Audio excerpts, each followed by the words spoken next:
Hello everyone, आप सभी का फिर से स्वागत है। यह घटना चक्र ज्योग्राफी का डिस्कशन है और आज का टॉपिक है ब्रह्मपुत्र नदी तंत्र। तो चलिए स्टार्ट करते हैं। तिब्बत से निकलने वाली यरलुंग जंगबो नदी को भारत में ब्रह्मपुत्र नदी के नाम से जाना जाता है। याद रखिएगा, यरलुंग जंगबो नदी को भारत में ब्रह्मपुत्र नदी के नाम से जाना जाता है। यह पश्चिमी तिब्बत के आंगसी ग्लेशियर से निकलती है। कहां से? तिब्बत के आंगसी ग्लेशियर से। यह हिमालय के समानांतर पूर्व की ओर बहती है। नामचा बरवा शिखर के पास पहुंचकर यह अंग्रेजी के यू अक्षर जैसा मोड़ बनाकर भारत के अरुणाचल प्रदेश में दिहांग नाम से प्रवेश करती है। तो याद रखिएगा, अरुणाचल प्रदेश में दिहांग नाम से। आगे असम प्रदेश में इसे ब्रह्मपुत्र के नाम से जानते हैं। बांग्लादेश में इसे जमुना नदी के नाम से संबोधित किया जाता है। ब्रह्मपुत्र, सतलज और सिंधु नदियों का स्रोत तिब्बत के मानसरोवर झील के पास में ही स्थित है। ध्यान रखिएगा, तिब्बत में उद्गमित होने वाली ब्रह्मपुत्र, इरावदी और मेकांग नदियां अपने ऊपरी पाटों में संकीर्ण और समानांतर पर्वत श्रेणियों से होकर प्रवाहित होती है। ब्रह्मपुत्र नदी तंत्र यहां पे फिगर में जो है लोकेट किया गया है। एक बार आप देख लीजिएगा, ठीक है। ये रहा ऐसे करके और इस तरह से जो है आपका ये यहां पे गिर जाता है। तो देख लीजिएगा किस राज्य में ब्रह्मपुत्र नदी का कौन सा नाम है और कहां इसका स्रोत है, निकलने का जो उद्गमित होता है कहां से होता है, ये सभी इंपॉर्टेंट है। ब्रह्मपुत्र को तिब्बत में सांगपो या सापू के नाम से जाना जाता है। ब्रह्मपुत्र की प्रमुख सहायक नदियां जयमोली, तीस्ता, कामेक, सुबनसिरी, धनसिरी, दिहांग, दिबांग, पगलादिया, जियाभरेली, संकोश और लोहित है। लोहित नदी पूर्वी तिब्बत की जयालचू पर्वत श्रेणी से निकलती है। जयालचू पर्वत याद रखिएगा। और यह नदी अरुणाचल प्रदेश तथा असम में बहती है। सुबनसिरी नदी का उद्भव हिमालय क्षेत्र से होता है। यह असम, अरुणाचल प्रदेश तथा तिब्बत क्षेत्र यानी चीन में बहती है। बराक नदी मणिपुर पहाड़ी से निकलकर मिजोरम और असम में बहती हुई बांग्लादेश में प्रवेश कर जाती है। असम घाटी में ब्रह्मपुत्र नदी गुम्फित जलमार्ग बनाती है, जिसमें कुछ बड़े नदी द्वीप भी मिलते हैं। याद रखिएगा। और देखिए, इनमें विश्व का सबसे बड़ा नदीय द्वीपीय जो तंत्र है वह है माजुली। याद रखिएगा, माजुली सबसे बड़ा नदीय द्वीपीय तंत्र माजुली है। तिब्बत पठार को चेंगतांग और क्वाघाई तिब्बत पठार के नाम से भी जाना जाता है। चेंगतांग और क्वाघाई तिब्बत पठार के नाम से। समुद्र तल से औसतन 4500 मीटर की ऊंचाई पर स्थित है। इसे विश्व का छत भी कहा जाता है। 2.5 मिलियन वर्ग किलोमीटर क्षेत्रफल वाले इस पठार से निकलने वाली नदियां इस प्रकार है। याद रखिएगा कौन कौन सी है। यांगसी नदी, चेंगजियांग जिसे कहते हैं, हांगहो यानी पीत नदी भी कहते हैं। तीसरा है सिंधु नदी, सतलज नदी, ब्रह्मपुत्र नदी, मेकांग नदी और साल्वी नदी। इस पर आधारित जो प्रश्न पूछा गया है, तो चलिए एनालिसिस करते हैं। पहला प्रश्न है, तिब्बत में उत्पत्ति पाने वाली ब्रह्मपुत्र, इरावदी और मेकांग नदियां अपने ऊपरी पाटों में संकीर्ण और समानांतर पर्वत श्रेणियों से होकर प्रवाहित होती है। इन नदियों में ब्रह्मपुत्र भारत में प्रविष्ट होने से ठीक पहले अपने प्रवाह में एक यू टर्न लेती है। यह यू टर्न क्यों बनाता है या क्यों बनता है? यह यू टर्न क्यों बनता है आपको बताना है। तो देखिए, भूवैज्ञानिकीय तरुण हिमालय के अक्ष संघीय नमन के कारण जो यू टर्न लेती है, और यह जो यू टर्न बनता है क्यों बनता है, तो भूवैज्ञानिकीय तरुण हिमालय के अक्ष संघीय नमन के कारण। ठीक है, इसके बारे में देख लेते हैं। तिब्बत में उत्पत्ति पाने वाली ब्रह्मपुत्र, इरावदी और मेकांग नदियां अपने ऊपरी पाटों में संकीर्ण और समानांतर पर्वत श्रेणियों से होकर प्रवाहित होती है। ब्रह्मपुत्र नदी भारत में प्रवेश से पूर्व एक यू टर्न लेती है। यह यू टर्न भूवैज्ञानिकीय तरुण हिमालय के अक्ष संघीय नमन के कारण है। प्रश्न संख्या सेकंड, भारत में यरलुंग जांगबो नदी को किस नाम से जाना जाता है? यरलुंग जंगबो नदी के नाम से किस नदी को जाना जाता है? तो आपको मालूम है, ब्रह्मपुत्र नदी को। भारत में यरलुंग जांगबो नदी को जो है ब्रह्मपुत्र नदी के नाम से जाना जाता है। तिब्बत में मानसरोवर झील के पास जिस नदी का स्रोत है वह नदी कौन है?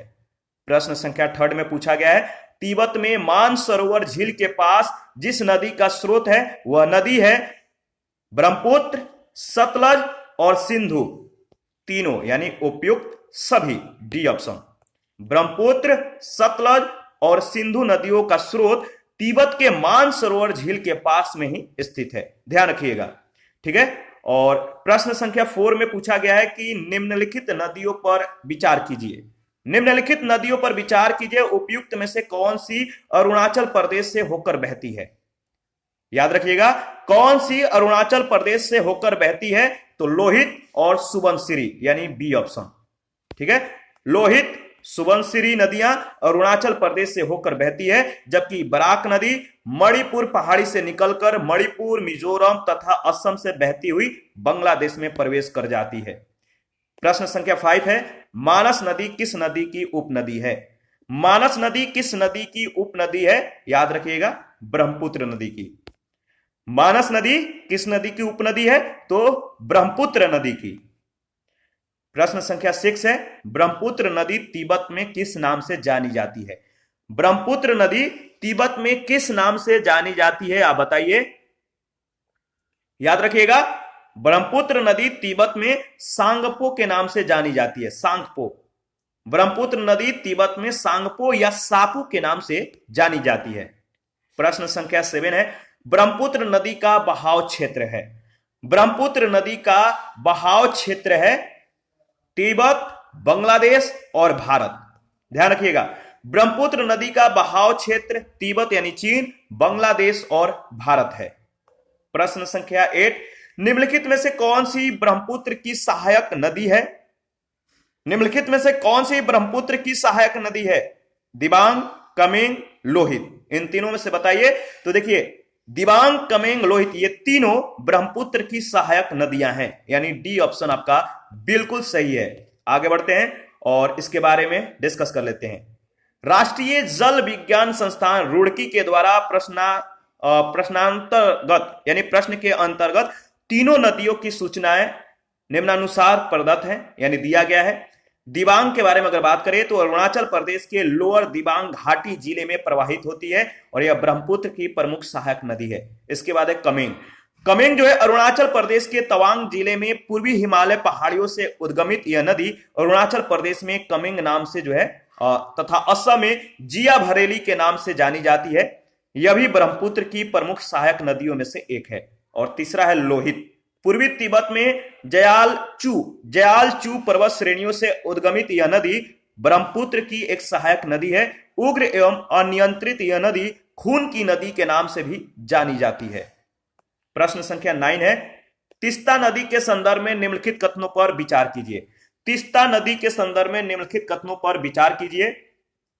3 कथन दिए गए। पहला है, तीस्ता नदी का उद्गम वही है जो ब्रह्मपुत्र का है, लेकिन यह सिक्किम से होकर बहती है।